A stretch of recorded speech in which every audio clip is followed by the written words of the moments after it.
하나님이 기뻐하시는 집 포미테니 이후에 내가 돌아와서 다윗의 무너진 장막을 다시 지으며 또 그 퇴락한 것을 다시 지어 일으키리니 그날에 내가 다윗의 무너진 천막을 일으키고 그 틈을 막으며 그 퇴락한 것을 일으켜서 옛적과 같이 세우고 저희로 에돔의 남은 자와 내 이름으로 일컫는 만국을 기업으로 얻게 하리라. 이는 이를 행하시는 여호와의 말씀이니라. 하나님께서 최초의 장막이었던 모세의 장막과 그리고 웅장했던 솔로몬 성전을 복원하시지 않고 그 대신에 다윗의 장막을 재건하고 싶다는 이유는 무엇인가요? 그것은 다윗의 열정을 회복시키는 데 있습니다. 즉 다윗의 장막은 건물이 아니고 하나의 사건이라고 말할 수 있습니다. 마치 건물인 집과 가족이 있는 따뜻한 가정에는 분명히 차이가 있듯이 다윗의 장막은 그 속에 다윗의 열정이 숨어 있었던 것입니다. 하나님께서는 다윗의 가슴에 있던 열정이 회복될 수만 있다면 그 장막을 재건하는 과정에 직접 나서실 것입니다. 다윗의 임시 처소는 모세의 장막이나 솔로몬 성전과 비교해 보면 장막으로서의 조건도 제대로 갖추지 못했습니다. 언약궤와 성물들을 햇빛으로부터 보호하기 위해서 그저 기둥 좀 세우고 그 위에 방수선 하나 덮은 정도였습니다. 그러나 하나님은 나는 그 집을 다시 세우고 싶구나 라고 하셨습니다. 사람이 만든 다윗의 장막은 하나님이 무너뜨린 것이 아니고 스스로 무너졌습니다. 사람의 손은 약해지거나 쉽게 피곤해지기 때문입니다. 그래서 하나님은 사람을 강하게 하는 과정을 거쳐 하나님이 기뻐하시는 그 집으로 그들을 다시 세웠던 집으로 돌려보내시는 것입니다. 요즘 기독교는 건물에 매이는 경향이 많습니다. 그러나 하나님은 건물에 감동하시는 분이 아닙니다. 하나님은 궁전보다도 열정을 원하신다는 사실을 사람들이 망각한 것입니다. 다윗도 하나님을 위하여 집을 짓고 싶다고 했을 때 하나님은 나의 거할 집을 건축하지 말라고 분명히 거절하셨습니다. 솔로몬이 성전을 봉헌하는 장면에서도 같은 맥락의 말씀을 하십니다. 만일 너희나 너희 자손이 아주 돌이켜 나를 쫓지 아니하며 내가 너희 앞에 둔 나의 계명과 법도를 지키지 아니하고 가서 다른 신을 섬겨 그것을 숭배하면 내가 이스라엘을 나의 준 땅에서 끊어버릴 것이요 내 이름을 위하여 내가 거룩하게 구별한 이 전이라도 내 앞에서 던져버리리니 이스라엘은 모든 민족 가운데 속담거리와 이야기거리가 될 것이며 이 전이 높을지라도 무릇 그리로 지나가는 자가 놀라며 비웃어 예수님의 제자들이 예루살렘 헤롯 성전에 크고 웅장한 미간을 자랑했을 때도 주님은 그들에게 예언하셨습니다. 너희 보는 이것들이 날이 이르면 돌 하나도 돌 위에 남지 않고 다 무너뜨리우리라.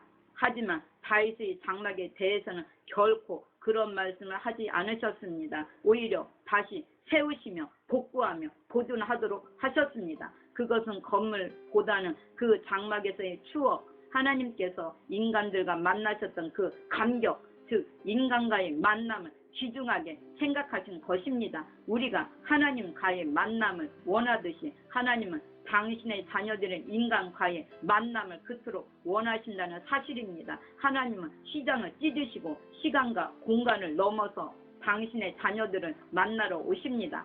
하나님은 다윗의 장막이 실제로 세워지기 오래 전부터 소년 다윗과의 만남에 대한 추억을 가지고 계셨습니다. 그가 소년 시절 양을 칠 때에 다윗은 들판에서 하나님께 예배하고 그분과 교제하고 그분을 찬양하며 그분을 깊이 신뢰하고 있었습니다. 다윗이 하나님에 대한 사랑의 마음은 하나님의 언약궤를 예루살렘으로 모셔올 때 그 절정에 이르면 활짝 꽃을 피웁니다. 언약궤를 예루살렘으로 옮긴 것은 오늘날 하나님의 임재를 교회로 되돌리려는 우리들의 노력과 일치하는 것이기 때문입니다. 다윗의 관심은 하나님의 임재의 상징으로서 언약궤 위에 있는 두 그룹의 펼친 날개 사이에 머물던 파란 불꽃에 있었습니다. 그 불꽃은 하나님의 임재를 의미하며 하나님의 영광이었습니다. 하나님의 분명한 임재가 가는 곳에는 그 어디서나 승리와 능력과 축복이 있었습니다. 하나님은 당신의 임재를 사마는 다윗의 마음에 깊이 감동하신 것입니다. 다윗은 하나님의 본질적인 무엇인가를 사로잡은 자였습니다. 하나님의 임재를 향한 다윗의 열정, 그 열정이 사람들 사이에 충만하기를 하나님은 원하신 것입니다. 다윗을 왕으로 세우시고 증거하여 가라사대 내가 이새의 아들 다윗을 만나니 내 마음에 합한 하나님 마음을 닮은 혹은 쫓는 사람이라 내 뜻을 다 이루게 하리라 하시더니 다윗은 끊임없이 하나님의 마음을 쫓고 갈망하는 자였습니다. 그는 분명히 하나님의 임재를 사모하는 자였습니다. 언약궤를 예루살렘으로 옮기겠다는 결심은 하나님의 임재를 향한 그의 열정에서 나온 것입니다. 다윗의 장막에 대하여 모세의 장막과 솔로몬 성전의 차이점은 지성소에 있는 휘장이 있고 없음입니다. 즉 다윗의 장막은 그 휘장이 없다는 것입니다. 휘장은 필요하지만 하나님은 그 휘장을 좋아하지 않으셨습니다. 그래서 예수님이 갈보리에서 십자가에 달리실 때에 헤롯 성전의 휘장을 위에서 아래로 찢으셨습니다. 휘장은 하나님과 인간들을 분리시키는 장벽이며 구분선이었습니다. 십자가의 날까지 하나님이 휘장 뒤에 숨으신 것은 죄인들이 거룩한 하나님을 예배하러 나올 때 그들의 생명을 보존하기 위함이었습니다. 하나님은 우리 인간들과 분리가 아닌 만남을 원하신 것입니다. 하나님이 죄를 미워하심도 죄가 하나님과 우리 사이를 분리시키기 때문입니다. 그리하여 이 분리를 없애기 위해서 갈보리 산에서 독생자의 육체를 휘장처럼 찢으신 것입니다. 사실 다윗의 장막에 있는 하나님의 임재를 둘러싸고 있는 유일한 존재는 예배자들이었습니다. 거의 36년 동안 1년 365일 한 주 7일 하루 24시간 매일 하나님을 예배하는 예배자들이 있었습니다. 다윗은 한 밤중에라도 일어나면 언제나 성막으로부터 들려오는 암송과 찬양과 악기 소리를 들을 수 있었습니다. 시편 134편 1절에서 2절에 밤에 여호와의 집에 섰는 여호와의 모든 종들아 여호와를 송축하라. 성수를 향하여 너희 손을 들고 여호와를 송축하라. 다윗의 장막이 하나님이 기뻐하시는 집으로 만든 기적이 가능케 된 것은 하나님의 임재를 향한 다윗의 열망 때문입니다. 사무엘하 6장 9절에 어떻게 해야 여호와의 언약궤를 내게로 가져올 수 있을까요? 다윗이 그날에 여호와를 두려워하여 가로되 여호와의 궤가 어찌 내게 오리요?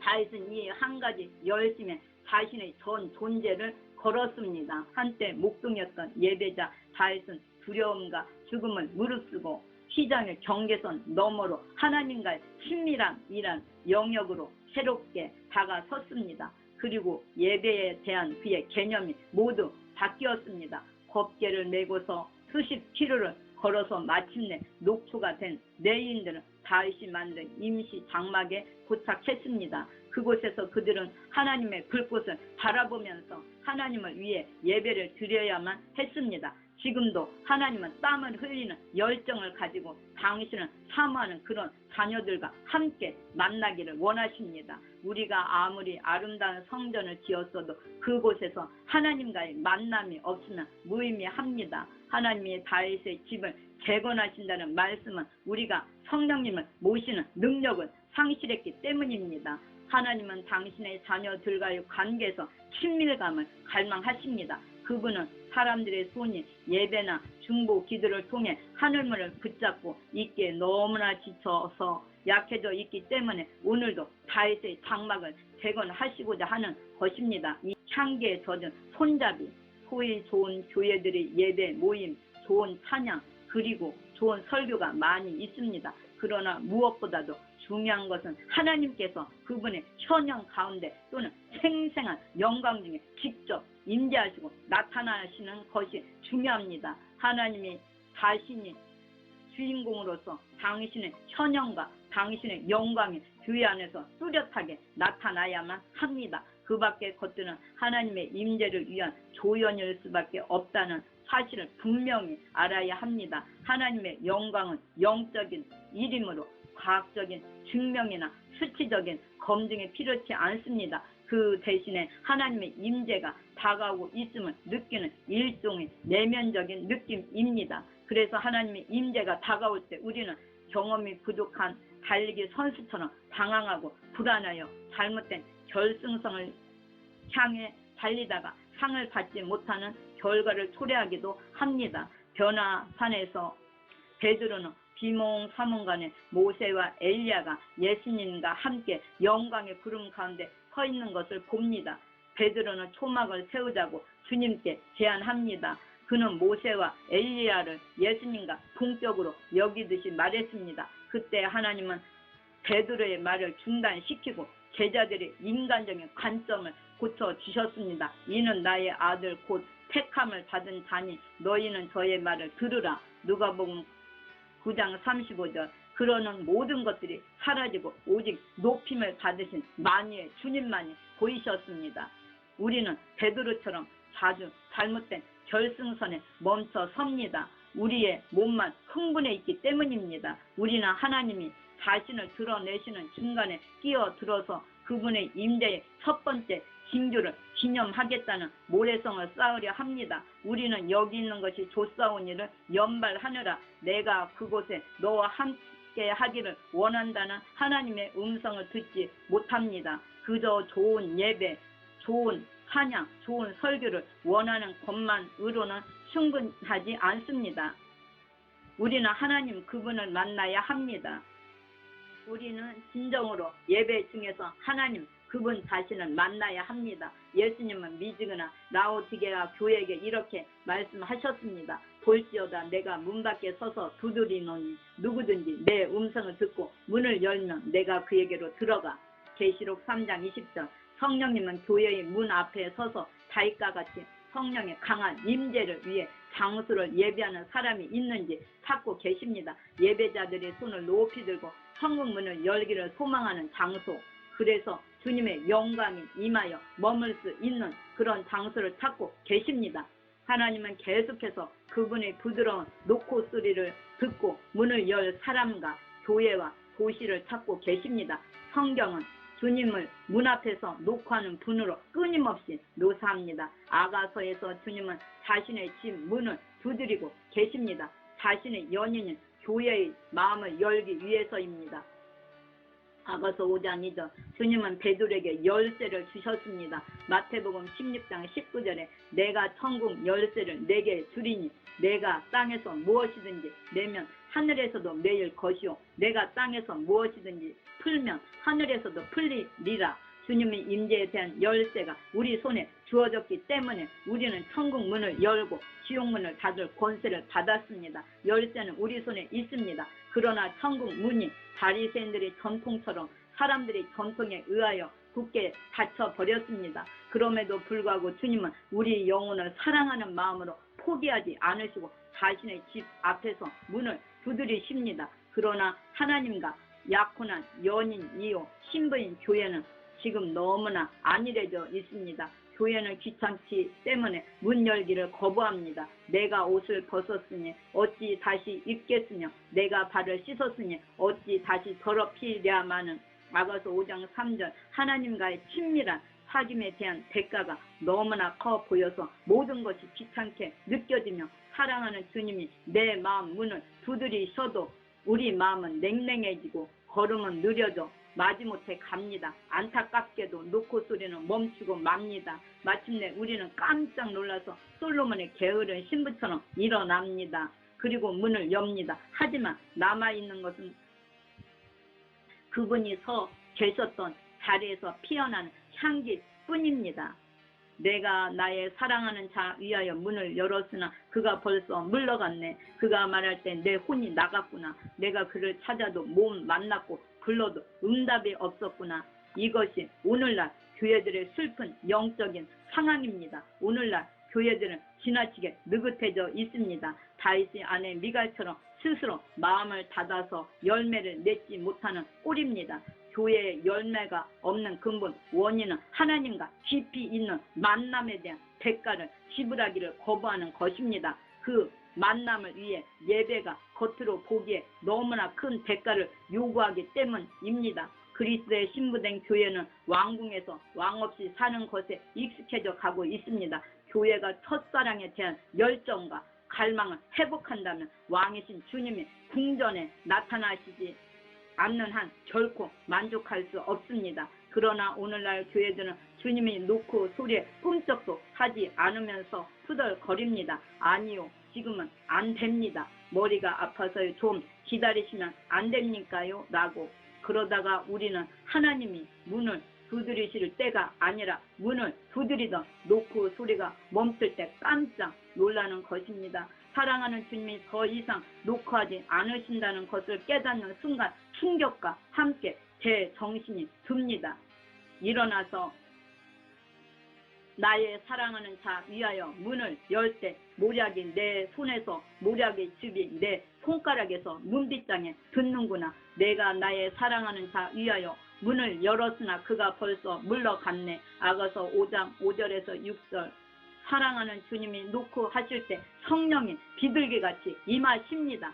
그런데 진정 두려운 것은 무엇인가요?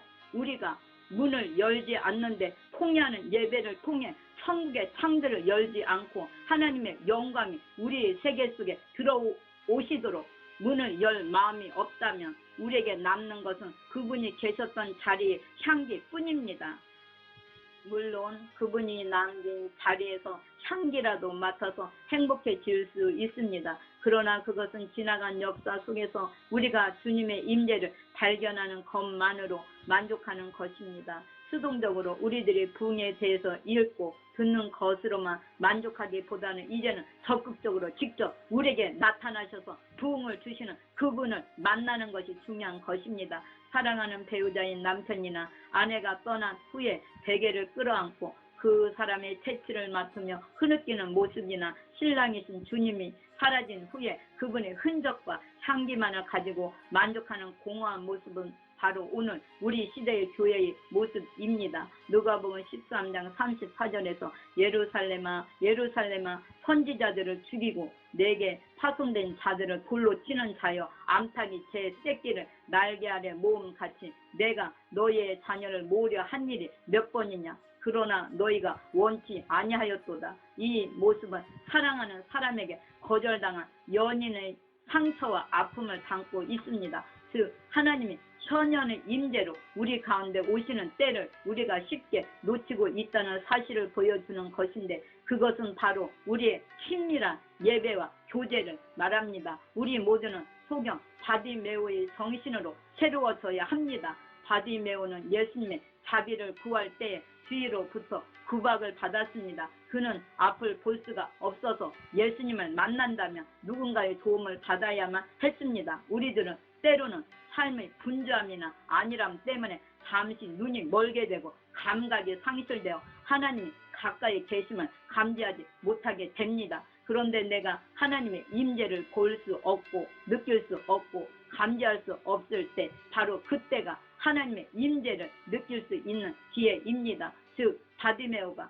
주님이 가까이 오셨다는 소식을 듣고 소리를 지르면서 주님의 도움을 요청했듯이 우리는 누군가를 찾고 의지해야 합니다. 어느 누구라도 하나님이 가까이 계세요, 하나님이 오셨어요 라고 말할 때 우리는 즉시 그들의 말을 있는 그대로 믿고 행동하고 손을 들고 믿음으로 그분께 부르짖기 시작해야 합니다. 때론 그분이 가까이 계시다는 것만 알아도 됩니다. 우리의 가슴 속에서 우러나는 간절한 부르짖음이 그분은 내 곁에 가까이 오시도록 하기 때문입니다. 하나님의 구하시는 제사는 상한 심령이라 하나님이여 상하고 통회하는 마음을 주께서 멸시치 아니하시리이다. 시편 51편 17절. 하나님은 통회하는 마음을 저버리지 않으십니다. 눈물은 하나님의 마음을 움직여 긍휼의 샘이 솟게 합니다. 반면에 주님이 가까이 오셨는데도 가만히 있으면 어떤 일이 벌어지는가요? 그것은 주님을 만나는 기회를 놓치는 것입니다.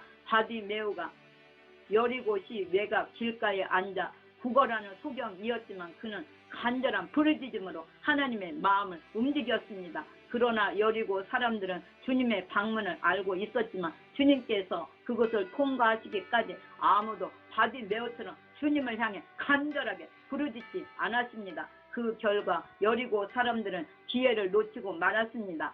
요한복음 4장 수가성에서 주님은 사마리아 여인을 만나 후에 그녀와 그 지역에게 구원을 베푸시고 이틀을 더 유하셨습니다. 하지만 여리고 사람들은 주님의 방문을 무시한 채 그분의 임재를 놓치고 말았습니다. 유일하게 소경인 바디메오만이 간절한 부르짖음으로 주님의 발걸음을 멈추게 했고 동시에 주님을 만나는 기적을 만들었습니다. 주님을 만나기 위해선 나의 위험을 버릴 필요가 있습니다. 체면이나 위험을 가지고 주님의 얼굴을 볼 수 없습니다. 바디메오가 주님을 만나기 위해서 물과 불을 가리지 않았습니다. 그는 제 정신이 아니었습니다.